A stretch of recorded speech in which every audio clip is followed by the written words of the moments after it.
Cooking hacks.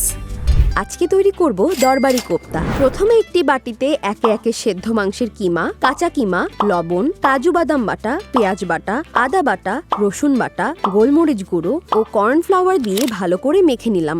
এবার এতে ডিমের কুসুম ও ঘি দিয়ে আরেকটু মেখে নিচ্ছি। এবার এর মধ্যে কাজু বাদাম ও কিশমিশের পুর দিয়ে ডিমের সাদা অংশে ডুবিয়ে গরম তেলে ছেড়ে দুপাশ লাল করে ভেজে নিচ্ছি। কোপ্তা ভাজা হয়ে গেলে পাত্রে তুলে নিলাম। এবার অন্য একটি পাত্রে একে একে তেল, ঘি ও পেঁয়াজ কুচি সামান্য ভেজে এতে পানি, আদা বাটা, পেঁয়াজ বাটা, রসুন বাটা, পোস্তদানা বাটা, কাজু বাদাম বাটা, লবণ, তেজপাতা, মরিচ গুঁড়ো, হলুদ গুঁড়ো এবং টক দই দিয়ে একটু নাড়তে থাকি। এরপর এতে সামান্য পানি, চিনি, গরম মশলা গুঁড়ো ও ভাজা কোপ্তাগুলো দিয়ে দিচ্ছি। এবার একটু নেড়ে গোলাপ জল দিয়ে পরিবেশন পাত্রে ঢেলে নিলাম।